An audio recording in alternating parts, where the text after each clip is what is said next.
בקיצור עידו.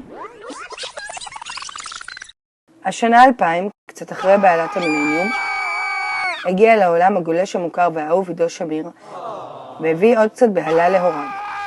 וכך הכל התחיל. עידו נולד בתל השומר, 27 בדצמבר 2000. הרופאים מיד אמרו, איזה חום אצל ילד, לא בוכה, רק מתצפת. עד גיל שנה הוא לא ממש עשה הרבה, חוץ מלאכול ולדגמן בעירום. הוא גם קיבל את הכינוי המכובד הסומה. בגיל שנתיים הספיק כבר לטייל בפריז וגם ברומא. כקוזה? בעצם רק פריז.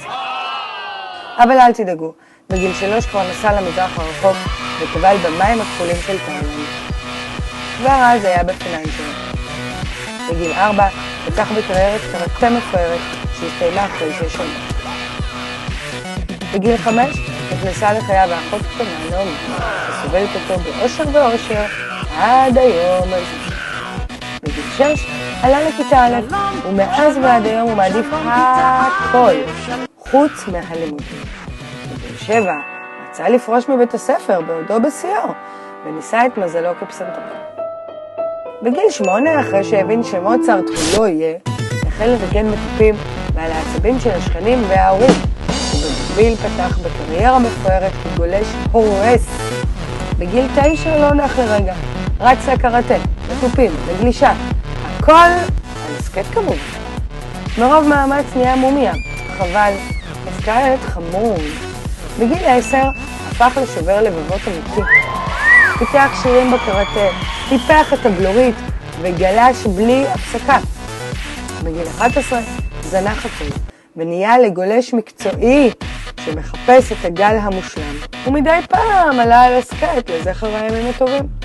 בגיל 12 שבר שיאים חדשים עם 3 חברות, אחת אחרי השנייה, וקבע שיא חדש במרוץ הריצה הראשון שלו. עוד אצן מרתון נולד למשפחת שמיר. בגיל 13 שמתחיל לו היום, לא נותר לנו אלא לאחל לך מזל טוב. תמשיך להיות כזה מתוק, מקסים ומאמן כמו שאתה. אוהבים מאוד מאוד המשפחה והחברים. העולם עוד יחכה בחוץ, קח עוד שאיפה מן הזמן, 2 דקות לפני ההתפרקות, להתמכר ללב המתפרע, לדמיון המתפקע, ולאושר הנוגע, בעומק הכאב, אתה עוד תגלה את העולם, אם תרצה או לא תרצה, יש עוד זמן להשתנות, מן הקצה לקצה.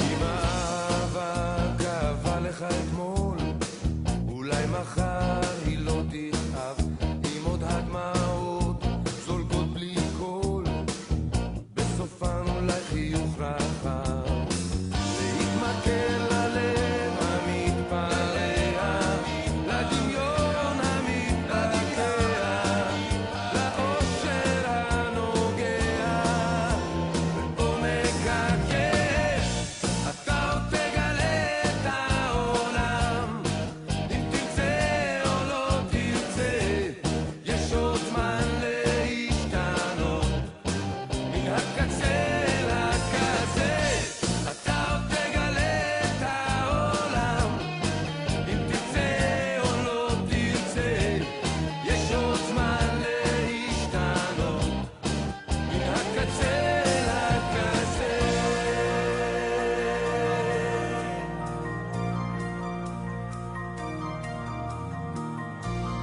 קח אותו לאט את הזמן, העולם עוד יחכה בחוץ, קח עוד שאיפה מן הזמן, 2 דקות לפני